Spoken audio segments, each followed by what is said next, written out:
Waheguru Ji Ka Khalsa, Waheguru Ji Ki Fateh. Welcome back to a new video. My name is Maneet Paul Singh. Today I'll be talking about all the new features in iOS 14. iOS 14 just came out last week, and I want to do a quick overview of my favorite features I've been using up until this point. I've actually been on the beta now for a month, and there are a few features I've been finding very helpful, and there are others where I'm not using them at all. So if you're interested in hearing my favorite features of iOS 14, keep on watching. So the first thing I want to talk about in iOS 14 is the new app library and the ability to hide extra home screens. And the way you get to this is by pressing and holding on any app and then entering jiggle mode. And jiggle mode is the edit home screen button. Everything starts jiggling around a little bit.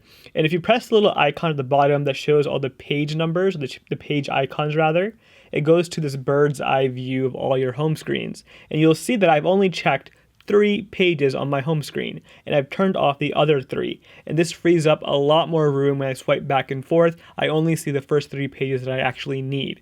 And everything else, if you press the done button and go to the last screen on the right, is in the app library. And the app library is this just one place for all your apps to live. I personally don't like this app library at all. I wish the default was the search button where the apps are all in alphabetical order. I much rather have this than this crazy layout over here. I hate the different sized icons. I hate the formatting of this. And I really think in the future they're going to change that. I mean, they try to make it look organized, but it really isn't. So that is the app library. The biggest takeaway here is the ability to hide extra home screens that you don't need on your phone's main screen. So the next thing I want to talk about though are widgets, and you'll see I have a widget over here for weather, and I have one over here for screen time. And these are widgets that you could put on your home screen to quickly access information for certain apps. The way you get these widgets is by pressing and holding on an app again and pressing the edit home screen button, and you're back in jiggle mode. On the top left, press the plus button, and now you can choose a few different widgets. Not every app will have them, but you do have a few options to choose from over here. So I'm going to add this new widget for things on the bottom left. This is a new widget that just came out recently, actually, if you use the Things app for your task management. I'm going to press this Add Widget button, and now I have a new widget on my home screen to quickly access my to-do list. And let me see if I can move it to a different page over here. So it's kind of messing up my order a little bit, but there we go. I'll put it on the screen over here where I don't have anything. Oh, that didn't work. So clearly the sizing of it makes a big difference. Let me try that again. I'm gonna do the small one this time, and that actually looks a lot nicer now. So make sure you choose the right size for the page, otherwise your apps are gonna go all over the place and go between pages, and luckily I did not mess that up too bad. So that is the widgets screen. You have a few different options to choose from over here. Let me get rid of this one for the first time I did this. The weather one is very helpful. I strongly recommend the screen time one as well. I've been using this for the past few weeks now on the beta, and I've loved having the screen time one on my main screen. So it keeps me accountable to know how long I've actually been using my phone. My next favorite feature in iOS 14 is very simple. It's in the Messages app over here, and it's the ability to pin certain contacts to the top of the screen.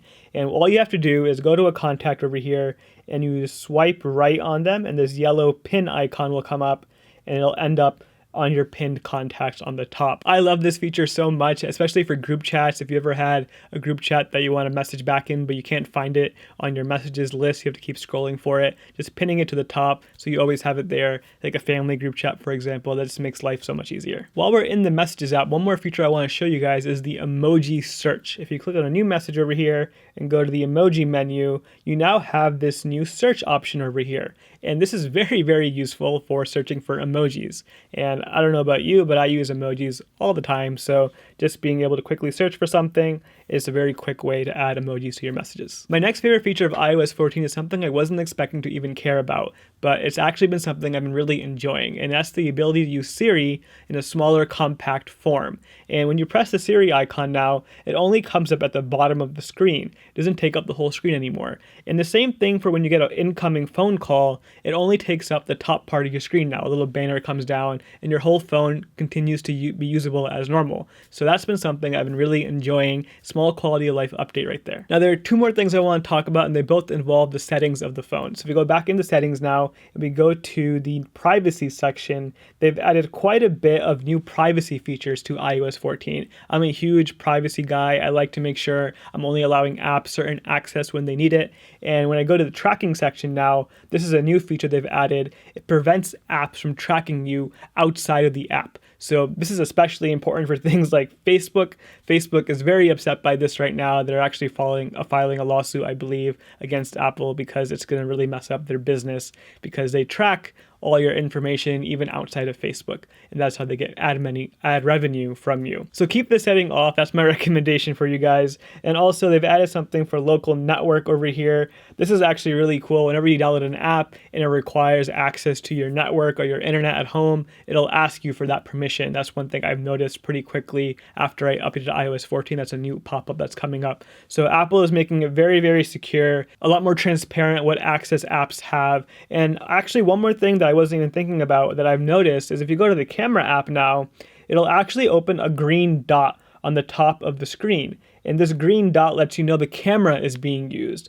And right now I can't show you, but if I had a voice recording happening right now, a yellow dot would appear. So on Instagram or on Snapchat, whatever social media you guys might be using, you'll be seeing those dots come up to let you know your camera or your microphone is being used. So again, more privacy updates here to make you more aware of what services your apps are using. The last very quick thing I want to talk about is the ability to set your default browser. I've always used Google Chrome. That's something that I really enjoy using. So I go to the settings over here and I go to Chrome in the top. If I search for Chrome, you can actually set Chrome to be your default browser. And this has been a really small quality of life update, but it really helps just making sure I don't open Safari and have half my tabs in there, half my tabs in Chrome. You can actually do this for email now as well. So I use Hey Email. If you don't know what Hey is, I have a whole video about Hey, check that out. But I'm going to change that right now to be my default mail app. So browser and mail, those are two new things you can set. Now, Apple added a ton of other iOS 14 features that I did not mention in this video. If there are other things you find yourself using that I didn't talk about, please comment down below and let me know what you've been finding useful for you. I've only tried a few of the things so far, and I know there's so much more to explore. I'm really interested to hear what features you guys have been enjoying. Thank you so much for watching. I really appreciate you watching the whole video here. I'll see you guys next time. Vaheguru Ji Ka Khalsa, Vaheguru Ji Ki Fateh.